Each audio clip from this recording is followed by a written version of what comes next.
Bonjour à tous et bienvenue sur mon podcast. Explorateur des mondes glacés, plongeur sous la banquise, je reçois Alban Michon, un homme qui a choisi d'aller là où la vie semble gelée. Sous la glace, il dit que rien n'est figé, la lumière, le silence, la beauté. Dans ces paysages blancs où l'homme ne laisse presque pas de traces, où seuls les animaux sauvages savent vivre, lui cherche à comprendre ce monde polaire. Rencontrer Alban, c'est rencontrer un homme qui parle des glaciers comme d'une mémoire. C'est aussi entendre l'urgence, celle d'un monde qui fond, là, maintenant. Mais Alban est rempli d'espoir. Alors, bonne écoute.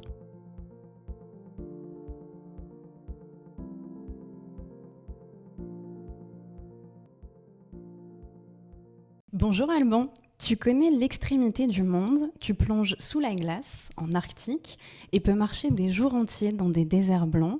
Je suis curieuse de découvrir ton regard, ton expérience, et de ressentir grâce à toi la beauté et la fragilité de ces paysages polaires. Alors merci de m'en parler.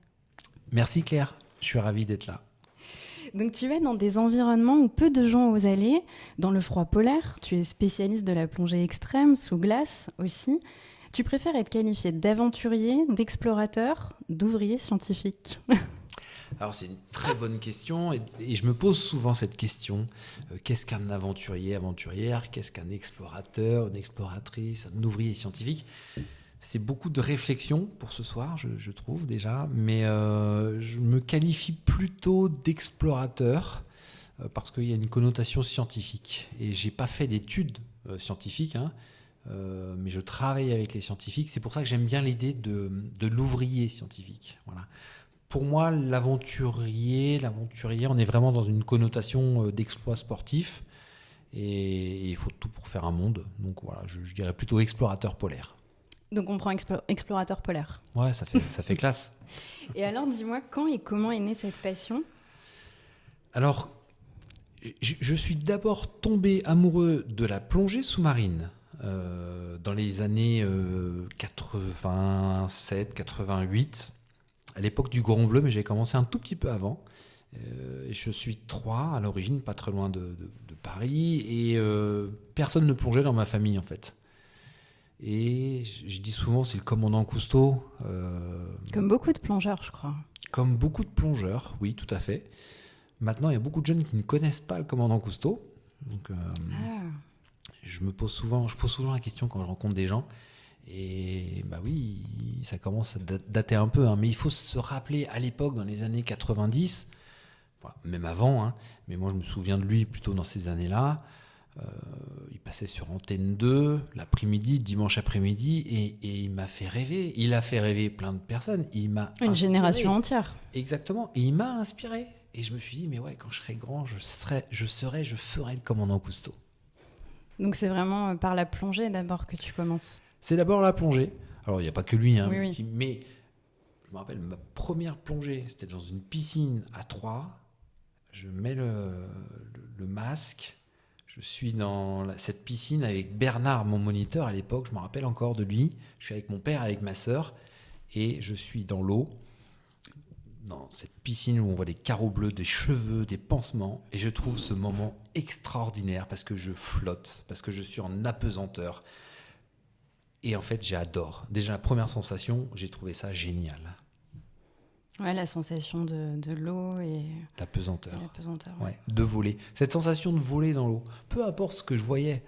Et là, je me suis dit, mais c'est génial, c'est extraordinaire.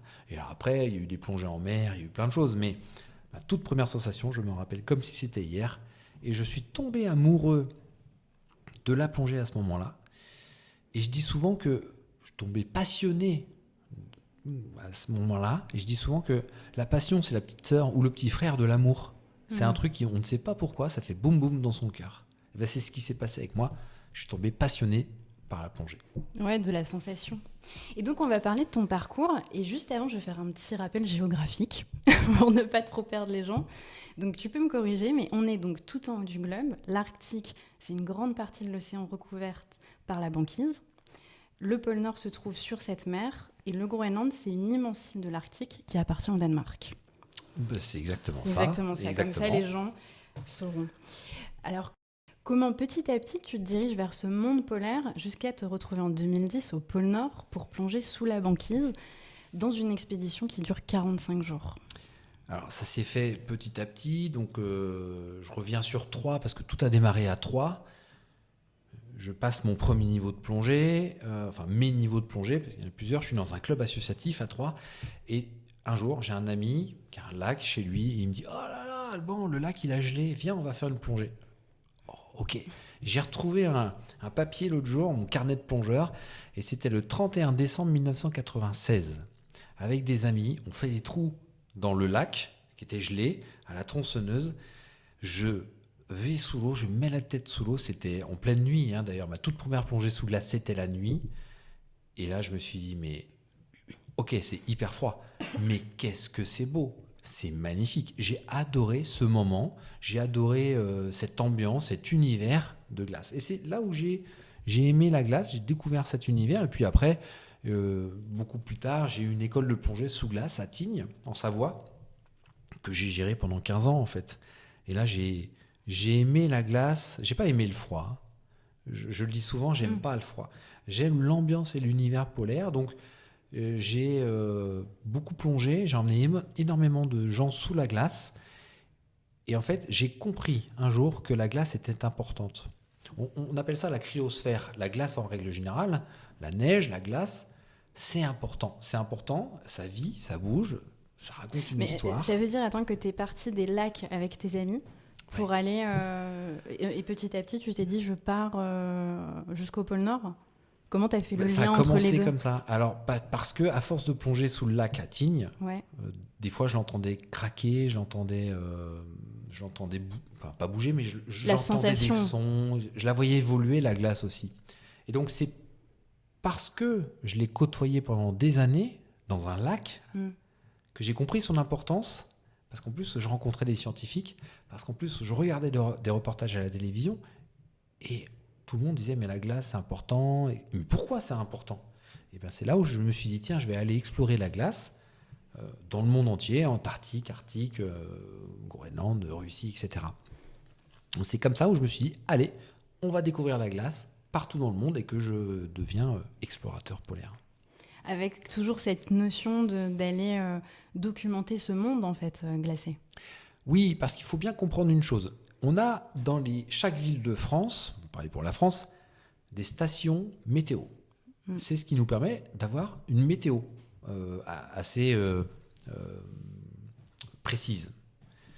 Par contre, si tu veux comprendre le climat, il faut des données régulières. Donc autant les stations météo, on a des données régulières, minute par minute, depuis les 60 dernières années, autant le climat, c'est un peu plus compliqué. Et pour avoir des données régulières, si tu veux protéger le climat, il faut des données régulières. C'est les stations météo qui donnent ces données. C'est les stations scientifiques, des bases scientifiques, des bouées, des satellites. Il y a plein d'endroits, mais beaucoup moins que des stations météo. Donc ce qui fait que si on veut comprendre le monde, si on veut le protéger, il faut des données. Et c'est à ce moment-là où je me suis dit, mais c'est intéressant, en Antarctique, il y a énormément d'informations, mais pas autant au pôle Nord. Et ma spécialité, qui est la plongée sous la glace, je me suis dit, mais peut-être qu'il y a quelque chose à faire en Arctique. Parce que tu l'as dit juste avant, l'Arctique, c'est une mer qui est gelée. C'est un océan qui est gelé. Oui, exactement. Voilà. Et comment tu as vécu ces 45 jours quand tu es allé au pôle Nord? Donc, toute première plongée, pôle Nord géographique, l'axe de rotation de la Terre. On fait le tour du monde en 2 secondes. On était 8, il y avait un chien. Et la toute première plongée, j'ai eu la chance de faire cette première plongée de mémoire avec Emmanuel, la seule fille de l'équipe. Et on ressort, mais c'est un mélange d'enfer, parce que l'eau est à moins 1,6 degrés. Okay. Température extérieure, on est aux alentours des moins 40, moins 30, moins 40 degrés. C'est presque chaud du coup là. Non, je rigole. Oui, mais il faut savoir que quand tu respires de l'air sous pression dans la bouteille de plongée, c'est de l'air sous pression qui va vous refroidir de l'intérieur. L'air sous pression, quand on va la respirer, ça nous refroidit de l'intérieur. Ça veut dire que, en gros, au bout d'une demi-heure, on est totalement frigorifié. Malgré l'équipement, malgré des combinaisons étanches, on a très très froid. Donc c'est, je me rappelle, un enfer où on est exténué, on n'a plus de force. L'équipe en surface vous aide à vous déséquiper. Et je me rappelle aussi, on était dans une tente, une fois qu'ils nous avaient déséquipés, on avait un bol de soupe, et là, il nous dit alors comment c'était cette plongée? Et je me rappelle, j'étais en train de trembler à moitié, et j'aurais dit c'est super, tellement je suis anesthésié, tellement j'ai froid. Mais oui, c'était super parce que le spectacle était grandiose. C'est un peu comme des cumulonimbus, des nuages glacés qui descendent jusqu'à 20-30 mètres de profondeur. C'est quelque chose d'unique au monde. Justement, j'allais te demander ta sensation quand tu es dans l'eau, parce que moi j'ai du mal à imaginer. Comment c'est quand tu es sous cette glace? Est-ce qu'elle craque? Est-ce que tu entends des choses? Est-ce que aussi c'est lumineux? Est-ce que c'est sombre? Comment c'est? Est-ce que tu pourrais me raconter? C'était très lumineux. Il faut s'imaginer comme quand on regarde des gros nuages, des cumulonimbus. Imagine-toi dedans. Donc ça, c'est la glace. C'est très clair, très lumineux. Bon, 4000 mètres de fond, donc quand on baisse la tête, c'est très noir, très impressionnant. Okay. Température de l'eau, moins 1,6, donc on a très très froid. Et on peut entendre la glace bouger. Et de temps en temps, je touchais la glace et on avait des décrochements de glace qui pouvaient s'assimiler un petit peu à des avalanches à l'envers. C'est-à-dire que des fois, la glace se décrochait et remonte à la surface. Elle flotte, la glace. Ah oui, oui, du coup, ça remonte. Exactement. Donc, parfois, on avait des avalanches, entre guillemets, à l'envers. C'est un monde à part. C'était dingue. C'était très beau. J'ai eu une chance extraordinaire d'avoir été là-bas. C'était en plein hiver. Les plongées en Arctique, l'été, c'est le jour et la nuit. C'est-à-dire que la glace, elle fond. Donc, on a beaucoup moins ces sensations de nuages de glace. Mais c'est une chance, c'est beau. Et c'est ça qui est fou, c'est que c'est un monde qui est très extrême, qui est d'une violence inouïe, et en même temps c'est très poétique, c'est très beau, et on croise ce qu'on appelle les anges de mer, des petites créatures qui font à peu près 1 cm de hauteur, 1-2 cm. C'est un peu comme des papillons et ça vole. Mais ça, j'allais en parler après de la biodiversité, mais juste avant, je sais que tu es tombé amoureux de ces déserts glacés. Tu l'as dit dans une interview, je l'ai entendu, tu le dis très souvent d'ailleurs. Oui. Et qu'est-ce qui, dans ces paysages, en fait, te séduit le plus au fond? Parce qu'il y a rien à perte de vue, seulement la beauté de ce monde, en fait, gelé. Souvent, on dit l'Arctique, les régions polaires, pas que l'Arctique, mais les régions polaires, alors soit on en tombe amoureux, soit on le fuit en fait. Soit on est aimanté par ces endroits, soit on n'y revient plus jamais. Et déjà, c'est une sensation de bien-être. En fait, quand on est là-bas, je suis attiré, c'est calme. C'est très calme. Ouais, alors, ça, j'imagine. C'est un désert en fait, peu importe. Il y a des déserts, ça peut être le Sahara. Mais là, c'est très calme. Et ce qui m'apporte encore quelque chose en plus, c'est l'histoire que ça raconte. C'est-à-dire que cette glace, elle influe sur le climat de la planète. En fait, c'est ça qui me touche. C'est que je dis souvent que la glace, elle a écrasé les bateaux des premiers explorateurs. Elle était solide, elle est hyper puissante. La glace, elle a écrasé les bateaux. C'est fort. Oui, elle a écrasé des bateaux. Hein. Elle a coulé le Titanic quand même, aussi. Et en même temps, aujourd'hui, cette glace, elle est fragilisée. Elle fond très très vite. L'Arctique se réchauffe 3-4 fois plus vite que le reste du monde. Moi, j'avais vu 2 fois plus vite. C'est 3-4 fois plus vite. Aujourd'hui, on est à 3-4 fois plus vite. L'Arctique, je parle. C'est fou. Et en fait, je dis souvent, je l'ai vu fondre et je l'ai vu pleurer, en fait. Et donc, je crois que c'est ça aussi qui me touche. C'est sa force, mais c'est aussi sa faiblesse. Et c'est ce sur quoi elle joue sur la planète entière. Et je crois que j'avais juste vu un chiffre justement pour appuyer ce que tu dis. Elle pourrait même connaître un été sans glace d'ici 2035. Complètement. Donc c'est quand même pas loin. Complètement. J'étais au pôle Nord l'année dernière, au pôle Nord géographique. Donc pour bien s'imaginer ce qu'est le pôle Nord géographique, si vous avez une map-monde devant vous, vous la faites tourner, elle tourne sur un axe. Pôle Nord géographique, c'est l'axe de rotation de la Terre. J'y étais pas plus tard que l'année dernière. Il y avait des plaques de glace. Mais le pôle Nord géographique, c'était de l'eau. Il n'y avait pas de glace au pôle Nord géographique. Et après, il y avait des plaques de glace qui bougeaient. Mais oui, bien sûr, il y a un changement qui est rapide et brutal. Et je me souviens de quelque chose que tu avais raconté justement. Tu disais que tu avais vraiment vu ce changement-là. Tu racontais un souvenir où tu disais que tu étais dans l'eau et que tu... Attends, c'était comment? Tu avais vu la différence, je crois, entre l'hiver et l'été à un mois près, non? C'était pas exactement ça, mais oui, c'était à peu près ça. Enfin, presque. c'est pas mal. Déjà, J'y étais pas. J'étais pas là. Déjà, tu t'es rappelé de cette histoire parce que moi, ça m'a parlé. C'est-à-dire que... Mais ce qui m'a bouleversée, c'est que tu as dit que tout avait changé. Eh bien sûr. Et c'est ça qui est dingue. Bien sûr. Mais je te laisse me raconter cette histoire. C'est une belle histoire d'ailleurs. je vais la raconter. Non mais j'avais l'école de plongée à Tignes, j'en parlais. Et il y a une vingtaine d'années, quand on faisait des plongées sous glace de la nuit, par exemple, on avait des températures qui pouvaient descendre à moins 20, moins 25. On en a encore, mais c'est très rare. Avant, il y en avait plus. Et j'avais une vingtaine d'années, et je me disais, oh là, sincèrement, le réchauffement climatique, si on a 1 ou 2 degrés de plus, au lieu de faire moins 20, il fera moins 18, c'est pas très grave. Je pensais comme ça, il y a 20 ans. Et puis un jour, je me retrouve donc au pôle Nord, et les premières plongées, on est fin mars, première plongée, la glace, je te parlais des cumulonimbus sous la glace. C'est l'image. La glace, quand tu tapes dessus, à l'époque, elle était vive, tranchante, coupante, bleutée, bleu turquoise. Tu sens une puissance. Et à cette époque, fin mars, et c'est normal, on a le soleil qui tourne autour de nous 24 heures sur 24 à l'horizon. Voilà. Et puis un mois plus tard, c'est normal aussi, le soleil se rehausse un petit peu, il est un peu plus haut sur l'horizon et il tourne toujours autour de nous. Mais au bout d'un mois, c'est l'été arctique qui va arriver, et donc on a le soleil qui commence à réchauffer un petit peu l'environnement et l'eau. Donc ça veut dire que au lieu d'être à moins 1,6, on était à moins 1,4. 0,2 degrés de différence. Tu vas me dire, c'est rien. C'est ce qu'on a envie de se dire, mais... Et c'est là où je me suis dit, mais Alban, en fait, ce que tu as pensé il y a 20 ans, c'était n'importe quoi, et que 1 degré, c'est énorme, et 2 degrés, c'est encore plus important, bien évidemment, et c'est dangereux pour la planète. À moins 1,6, mon poing ne s'enfonce pas dans la glace. À moins 1,4 degrés, mon poing s'enfonce. La glace est arrondie, la glace est jaunâtre. La vie commence à apparaître un peu plus microscopique. Et en fait, on est sur un monde qui se transforme à 0,2 degrés de différence.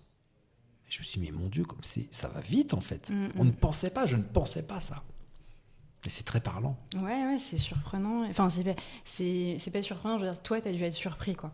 J'ai dû dire, c'est incroyable. Mais plein de gens pensent pareil. Plein de gens se disent, 1 degré, c'est pas... Mais si, 1 degré, c'est énorme. En tout cas, sur la glace, c'est énorme. Ouais, c'est énorme. Sachant que la glace, après, joue et influe sur le climat. Oui, ça c'est sûr. Les pôles jouent sur le climat, ouais. Et c'est ça qui est fou. Ouais. Donc tout va très vite. Tout s'accélère. Ouais.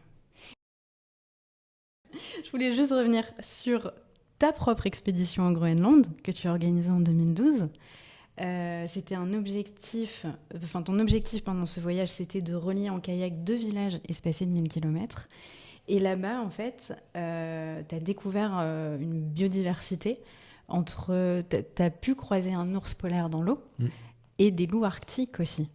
Alors, les loups arctiques, c'était sur une autre expédition. Ah, je croyais que c'était au Groenland aussi. Non, c'était sur une autre expédition, ma dernière en solitaire. Ah, ok. Donc, l'ours, c'était au Groenland, par contre. C'était au Groenland, c'était en remontant d'une plongée, effectivement. Alors, je veux juste rappeler une chose, effectivement, on est parti d'un village qui s'appelle Itokotormit, dans le nord-est du Groenland, pour rejoindre en kayak avec un ami qui s'appelle Vincent Berthet, un autre village qui s'appelle Kugluktuk. Pas du Kugluktuk, un autre village qui s'appelle Tassilak. Pardon. D'accord. On s'en fout un peu, mais tout ça pour dire que c'est pas les 1000 km qui m'intéressent. Il se trouve qu'il n'y avait pas d'autres villages entre les deux. Mais s'il y avait un village à 500 km, moi ça me va bien, parce que non, il n'y avait rien, quoi. Ouais, en fait, encore une fois, je ne suis pas dans l'exploit sportif. Il se trouve qu'il y avait, il fallait faire 1000 km, donc on a fait 1000 km comme ça. Sur ces 1000 km, ça a été hyper difficile parce qu'on n'était pas forcément des fans de kayak. C'était un outil pour nous de navigation. C'était un un outil qui nous permettait d'avancer en fait, de déplacement. Par contre, les paysages sont dingues, les paysages sont merveilleux. C'était l'été, là c'était l'été au Groenland. On bivouaquait sur la côte tous les 20 km, 30 km à peu près, et on a des icebergs qu'on croisait en pleine mer, qui sont immenses, majestueux, très beau, très impressionnant. Quand un iceberg se retourne, ça fait peur. Wow, ouais. Quand un iceberg craque, on entend un coup de fusil. C'est comme un coup de fusil. Si tu tires un coup de fusil, c'est le même bruit en fait. Donc ça te prend le corps. Si tu es en plongée sur un iceberg ou à côté de l'iceberg, ça te prend tout le corps. Ton corps tremble aussi. Donc on sent la puissance de l'élément, on sent la puissance de la glace. Et c'est en remontant d'une plongée où je suis tombé effectivement nez à nez avec un ours polaire. Et t'as dit que t'avais été plus impressionné qu'effrayé. Oui, parce que souvent les gens me posent cette question, est-ce que tu as peur ? Et je dis toujours, parce que c'est quelque chose que je pense, donc je ne vais pas dire autre chose, la peur, on peut avoir peur dans une vie, mais elle paralyse. La peur, elle fige, et pardon, mais en fait, on a rarement peur dans une vie. Je ne dis pas qu'on n'a pas peur, mais on a rarement peur dans une vie. Qu'est-ce qui se passe ? On appréhende beaucoup. Ah oui. C'est pas la même chose. La langue française est extraordinaire. Moi, quand je vais à un rendez-vous, quand je vais faire une expédition, j'appréhende. Mais l'appréhension, ça permet d'être vigilant, d'être concentré. C'est pas la même chose que la peur. La peur, elle paralyse, elle fige. Mais là, quand tu étais face à l'ours, J'appréhendais, j'ai pas eu peur. Ah. Alors, très rapidement, j'ai vu cet ours, j'ai pas senti d'agressivité. J'étais frigorifié de ma plongée. Par contre, quand je suis remonté, j'ai eu de l'adrénaline qui m'a permis d'avoir... D'un coup, j'ai eu très très chaud aussi. Mais je pense, avec du recul, que c'était un jeune qui n'avait jamais vu peut-être d'homme possible. Il a dû se dire, il est bizarre ce phoque, je comprends pas. Mais oui, parce qu'il mange des phoques, effectivement. Il mange des phoques, sauf que j'ai pas une tête de phoque, on est d'accord. Je pense qu'il a dû, je sais pas comment pense un ours, mais il a dû se dire, c'est pas un phoque. Mais tu pourrais confirmer sur le fait que j'ai pas de tête de phoque quand même. Non. Voilà. Et donc, j'ai pas senti de l'agressivité, j'ai senti de la curiosité, j'ai senti que j'avais une chance extraordinaire de vivre ce moment. Mais ça, c'est intéressant que tu aies senti cette chance au moment même où tu le voyais, parce que ça, tu peux te le dire après. Oui.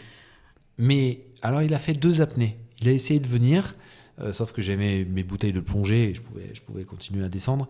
Mais est-ce que c'est pas des très bons apnées? Oui, alors il faut savoir aussi que les Inuits, je savais on pouvait croiser des ours dans l'eau, parce que les ours étaient très très bons nageurs.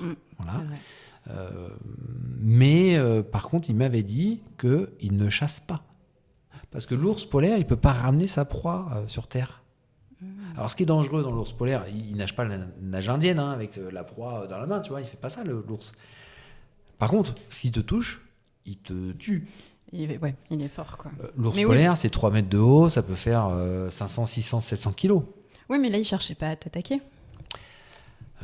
Je n'ai pas eu l'impression, en fait. J'ai pas eu cette impression. Alors, peut-être que je me trompe totalement, mais non, j'ai pas eu cette impression. J'ai l'impression vraiment qu'il me prenait pour un phoque, sauf que je n'avais pas le comportement du phoque. C'est marrant, en tout cas, c'est assez surprenant de croiser un ours, je pense. Oui, c'est pas un truc qu'on fait tous les jours. Ouais, c'était génial. C'est un des plus beaux souvenirs. Oui, bien sûr, j'en ai eu plein d'autres aussi, mais il fait partie du top 5. Et pour les loups, pareil, t'as pas eu peur? T'as eu la même réaction qu'avec l'ours? Alors, bizarrement, j'ai plus appréhendé ma rencontre avec les loups arctiques, parce que là, j'étais tout seul. C'est ma dernière plongée... Pardon. C'était ma dernière expédition en solitaire. Donc là, j'étais sur le passage du Nord-Ouest, dans le Grand Nord canadien. Et j'ai vu à la jumelle, parce que je voyais des taches un peu au loin, donc j'ai regardé, j'ai vu 12 loups arctiques. Ah oui, 12.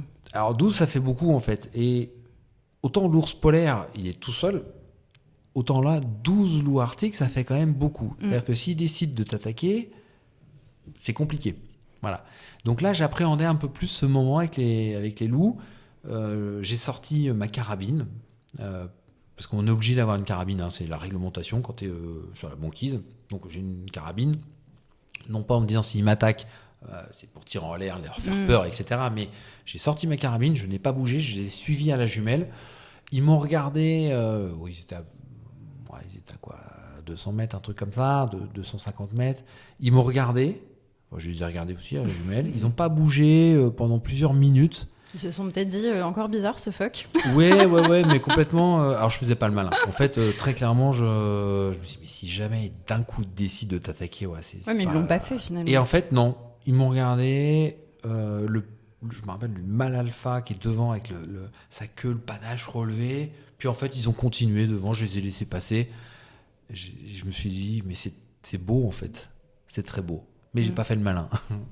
Je comprends. Je voulais parler aussi de ta préparation pour ce genre d'expédition, parce que je pense qu'il y a ça s'improvise pas en tout cas, il y a une grosse préparation.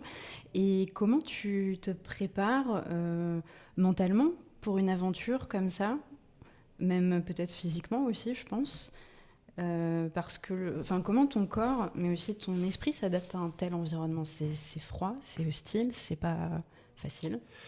Oui, alors, il y a plusieurs choses. La partie physique, déjà, avant de partir en expédition, on demande à des coachs de faire un programme adapté par rapport à ce qu'on va faire. Donc, on tire souvent des traîneaux très lourds, donc on fait beaucoup de renforcement musculaire, de cardio, de choses comme ça.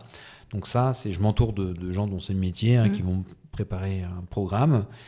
Pareil pour la nutrition. Donc c'est les nutritionnistes qui font un programme aussi adapté à là où on va. Donc la nourriture, on peut aller jusqu'à 650, on peut aller jusqu'à 6500 kilocalories, 7000 kilocalories, ça dépend, mais c'est beaucoup.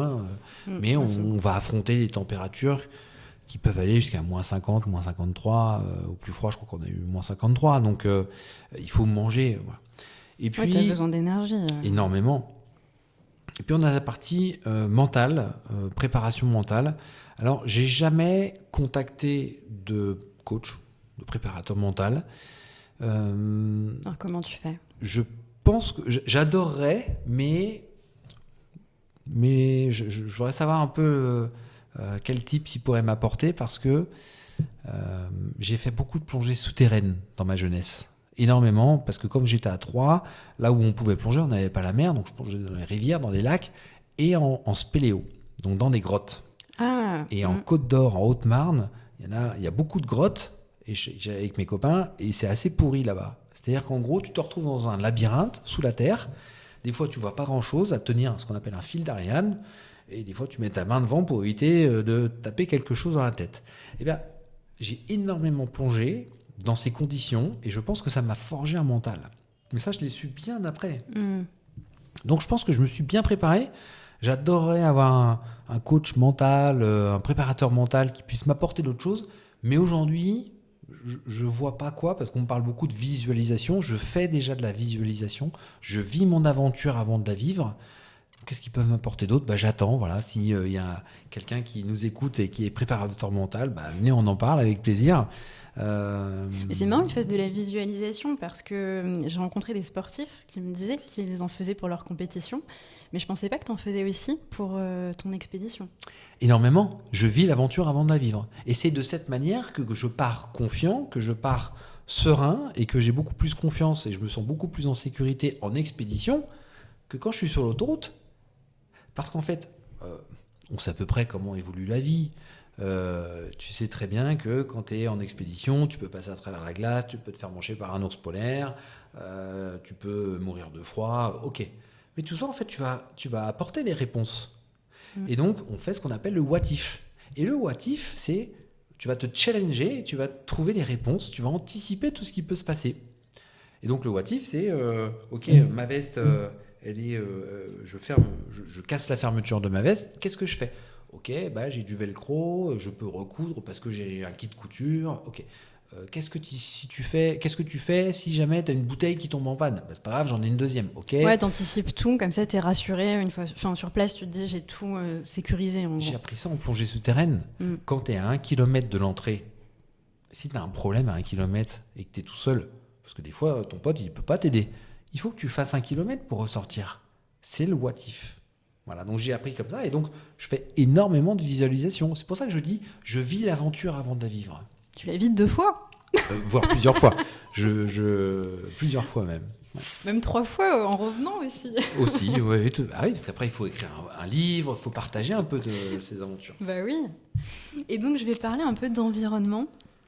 On parle de la fonte rapide de la banquise, on en a parlé tout à l'heure, et du rôle justement essentiel dans le climat. J'ai entendu récemment une interview, moi, qui m'a un peu scotchée, c'est la glaciologue Heidi Sévestre qui disait « Si les glaciers pouvaient parler, ils nous crieraient dessus ». Et j'ai trouvé ça assez bouleversant, la manière dont elle l'a dit. Qu'est-ce que tu ressens, toi qui connais cet univers, qui part au bout du monde et qui voit un bout de ce monde changer ? Alors, j'aime beaucoup Heidi, on se connaît un peu aussi, et elle a raison dans ce qu'elle dit. Elle a raison, bien évidemment. J'étais, pas plus tard c'était il y a 1 an et demi ou 2 ans, avec Luc Moreau, un autre glaciologue, à Chamonix, sur la mer de glace. Donc, il n'y a pas besoin de partir au bout du monde pour s'en apercevoir. La mer de glace, elle recule, il y a de moins en moins de glace. Moi, je suis à Tignes, il y a un glacier qui s'appelle le glacier de la Grande Motte. Ça diminue, en fait, tout ça. Donc, oui, les glaciers nous crieraient dessus. Pour autant, je ne vais pas dire que je suis optimiste, en fait. C'est pas possible, parce qu'il y a plein de choses qui changent. Mais j'ai pas envie qu'on passe notre temps aussi à pleurer. En fait, c'est pas possible. Il faut agir, en fait. C'est là où j'ai envie d'aller, c'est de pas être dans le déni. Plein de choses qui sont horribles, bien sûr. On en parle très souvent, hein, d'ailleurs. Mais pour moi, en fait, faut agir. Et donc, ce que je veux dire, c'est qu'il n'y a pas un besoin extraordinaire de partir au bout du monde pour savoir que ça fond. On le voit aussi déjà chez nous, ici en France. Ouais, bien sûr qu'on le voit. Mais tu vois, toi qui pars si loin et dans des paysages qui sont incroyables, qui sont majestueux, qui sont différents, ça doit faire mal. Enfin, je sais pas, je veux pas parler pour toi. Non, mais ça fait très mal, bien sûr. Mais je vais aller plus loin. Ça fait mal aussi, et surtout pour les Inuits, les gens qui habitent sur place. Alors, oui. Pas sur la banquise. La banquise, c'est une mer gelée, il n'y a personne. Mais ça fait mal pour tous les amoureux de l'environnement. Ça fait mal pour ceux qui y vivent, parce que eux, c'est rapide et c'est brutal. Ils n'ont pas un temps très important pour s'adapter. Et je vais aller plus loin, c'est que les premiers réfugiés climatiques, ça a commencé en 2014, même. C'est des Inuits d'un village d'Alaska qui s'appelle Shishmaref. Et à cause de la fonte du permafrost et plus l'élévation du niveau des océans, leur village, en fait, a commencé à prendre l'eau. Donc le village de Shishmaref, de mémoire, ça a commencé en 2014 et je crois qu'ils sont partis en 2017, un truc dans ce style. Les habitants ont déménagé, en fait. Donc c'est eux que ça touche beaucoup. Moi, après, de dire il y a de moins en moins de glaciers, c'est réel, mais ça touche encore beaucoup plus de monde. Mais c'est les conséquences. Tout de suite, c'est ça. C'est que nous, c'est malheureux, mais je peux pas passer mon temps à pleurer, ça, c'est pas possible. Moi, j'aime bien essayer. Agir. J'essaye d'agir à ma manière. Attention, je veux pas changer le monde, hein. Mais justement, j'allais dire, il y a tes expéditions et il y a ce côté aventurier chez toi, mais il y a aussi et surtout cet enjeu pour la science, parce que, je crois qu'on ne s'impose pas autant de risques comme ça. Il y a le côté aventurier, certes, mais il y a une forme de dévouement aussi, d'informer, de parler, de documenter tout ça. Non ? Non, mais tu as raison. Je crois qu'il y a 2 choses. J'étais pas bon élève à l'école. Et on en parlait tout à l'heure, commandant Cousteau m'a inspiré, mais pas que lui, il y en a d'autres. Et ma manière d'apprendre, c'est parce que je suis intéressé par ce qu'on me dit, comme plein de gens d'ailleurs. Et quand on fait des expéditions, on travaille beaucoup avec des écoles. Et il y a des programmes aussi qu'on met en place. Ça m'est arrivé d'appeler des enfants par satellite en expédition, ou de faire des visios. La dernière fois, j'étais au pôle Nord, j'ai fait une visio avec l'école de Tignes. Donc, si, grâce à ce qu'on fait, à faire rêver les gens, pas juste dire le monde il est beau, hein, attention, c'est aussi de montrer ce qui se passe, en bien et en mal, c'est aussi ma manière d'informer, de faire apprendre et d'apporter un peu de pédagogie, en fait. C'est une manière ludique d'apprendre. Donc ça, c'est la première chose. C'est peut-être une espèce de revanche par rapport à l'éducation nationale, où un jour j'ai un prof qui m'a dit à peu près nul. Et la deuxième chose, c'est j'essaie de faire quelque chose, j'en parlais, où je prépare mon prochain projet qui prend du temps, qui est assez gros, assez ambitieux. Ouais, je vais en parler juste après. Oui. voilà, donc on va en parler, mais c'est avec tout ce que j'ai vécu dans ma vie, avec ce que j'ai emmagasiné comme expérience, mes expertises, où je me dis, maintenant, qu'est-ce que tu peux faire pour les autres ? Donc toi, tu préfères agir, mais par exemple, tu vois, on parle beaucoup d'éco-anxiété aujourd'hui. C'est quelque chose que tu ressens un peu quand on parle, par exemple, des limites planétaires qui commencent à être atteintes. C'est quelque chose qui t'angoisse ou tu essayes de ne pas y penser et de te dire, moi, j'agis ? Non, alors, j'ai un peu de mal, mais c'est peut-être une histoire de génération. J'ai un peu de mal avec ce mot éco-anxiété. On peut parler juste d'angoisse, si tu veux. Oui, mais même angoisse, en fait, je suis désolé, vraiment, je ne suis pas angoissé. Ok. Ah ouais, alors ça peut peut-être casser un peu, mais je ne suis pas angoissé. Je trouve triste, malheureux, tout ce qui se passe. Mais il y a des choses qui vont bien, en fait. Et moi, je suis un amoureux de l'espoir. Et je crois que c'est un Américain qui avait dit « Il vaut mieux être un optimiste qui se trompe qu'un pessimiste qui a toujours raison. » Et moi, j'ai envie d'être dans l'optimisme. Alors, oui, les glaciers disparaissent. Oui, le recul de la banquise. Oui, les catastrophes climatiques plus importantes. Bien sûr, en fait, en aucun cas, je remets ça en cause. C'est malheureux, il y en aura de plus en plus. Mais on ne peut pas dire quand vous avez des enfants, ou vous aurez des arrière-petits-enfants d'ici 50 ans ou je ne sais quoi, vous ne pouvez pas dire « Oh, je suis désolé, moi en 2025, j'étais hyper éco-anxieux et hyper angoissé. Bon, j'ai pas fait grand-chose. Hein. Par contre, j'étais hyper angoissé. » Ouais, toi, tu préfères agir. Oui, alors on peut être un peu angoissé et aussi agir, attention. Mais je suis pas anxieux, j'ai pas envie, j'ai pas le temps d'être anxieux. J'ai une vie à vivre. Déjà, j'ai l'intention de la vivre en étant heureux. Très clairement. Alors, c'est peut-être très égoïste, mais non, moi, j'ai l'intention d'être heureux, de faire des choses, d'agir. Je suis pas parfait, hein, bien évidemment. Hein. Je prends l'avion, j'en prends beaucoup moins qu'avant aussi. Mais je suis loin. T'es quelqu'un qui agit, et justement, je voulais qu'on parle juste de ton projet. Oui. Je sais que tu as un gros projet, un pari dingue. C'est celui de vivre confiné plusieurs mois sous l'océan Arctique. C'est donc une base sous-marine qui devrait accueillir des scientifiques pendant 6 mois. Est-ce qu'emmener des scientifiques au plus proche de ces endroits, c'est crucial aujourd'hui et est-ce que tu peux me parler de ce projet, justement ? Alors, ça s'appelle le projet Biodicéus. C'est une station de recherche sous-marine qu'on aimerait immerger en Arctique, sous la glace. Alors, sous la glace, c'est le cœur du réacteur climatique. Hein, je reviens dessus. Donc, on est vraiment au cœur du réacteur climatique. Alors, aujourd'hui, il n'y a rien de nécessaire. En fait, on pourrait ne pas faire cette base, comme on pourrait ne pas imaginer construire d'autres bases scientifiques sur Terre, en fait. Hein. La question, c'est qu'est-ce que ça va nous permettre d'observer, de récolter comme information et comme données. Donc aujourd'hui, moi j'ai des partenaires comme l'IPEV, l'Institut Polaire Paul Émile Victor, qui emmènent des scientifiques dans les bases scientifiques. Quand je leur ai présenté ce projet, ils m'ont dit mais c'est génial, ça nous servirait à ça, à ça, à ça. Donc aujourd'hui, c'est pas à moi de dire si c'est important, c'est aux partenaires dont c'est le métier d'étudier, de récolter des données de l'environnement. Aujourd'hui, la réponse a priori est oui, c'est intéressant. Après, c'est comme tout, il faut trouver les sous. Bon. Ça, c'est un autre domaine. Je crois que c'est un projet qui est estimé entre 14 et 20 millions d'euros, c'est ça ? Oui, alors, et d'ailleurs, le projet a évolué depuis. Hein, ça, c'était les informations d'il y a 3 ans. Le projet a même évolué depuis. Alors, pas forcément financièrement, mais il a évolué dans la manière de penser. J'en parlerai incessamment sous peu, j'espère, dans quelques mois. Mais, je peux pas savoir encore ? Non, pas encore. Ça devrait tarder. Pas tarder. Mais on ne va pas construire tout de suite une base scientifique. Il faut d'abord faire des prototypes. Il faut d'abord convaincre les scientifiques, convaincre l'État, convaincre plein de gens. En fait, c'est le projet de ma vie, j'aurais tendance à dire. Et je trouve ça... pour moi, c'est ce que je disais tout à l'heure. En fait, c'est j'agis en faisant ça. Et en fait, je disais tout à l'heure qu'il nous faut des données pour protéger le monde. Et bien, cette base scientifique sous-marine nous permettra d'avoir des données là où il en manque. C'est surtout ça qui est important. Et parce qu'il n'y en a pas beaucoup, je crois. Pas suffisamment. Pas suffisamment. Pas suffisamment. Ouais. Alors, il y a des projets. Il y a des projets, souvent les gens me disent oui, mais comme il y a tel projet, ou Jean-Louis Etienne, ou Tara, que je connais très bien et j'adore leurs projets.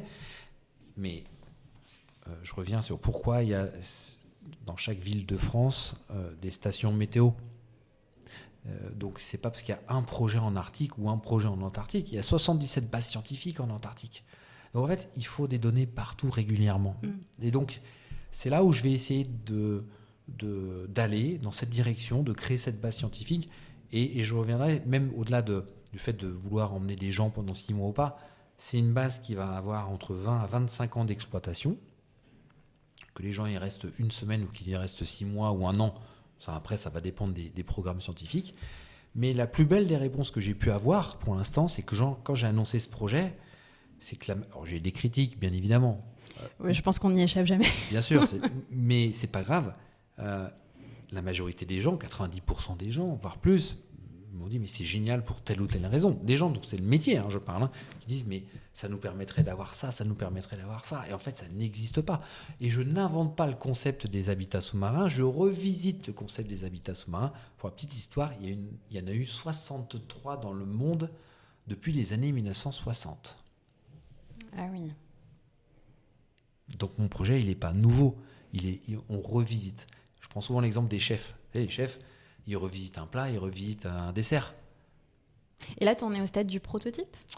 Là, l'année prochaine, on devrait chercher les sous pour construire le prototype. Quand je parle de prototype, nous, on a prévu quelque chose d'assez gros, qui vaut très cher d'ailleurs, très clairement. Mais avant de faire quelque chose d'assez gros, il faut d'abord faire un truc un peu petit, le tester en termes d'isolation, d'acoustique, de certification, parce qu'on est quand même dans quelque chose qu'il faut certifier pour pouvoir accueillir du monde. Donc tout ça, ça prend du temps.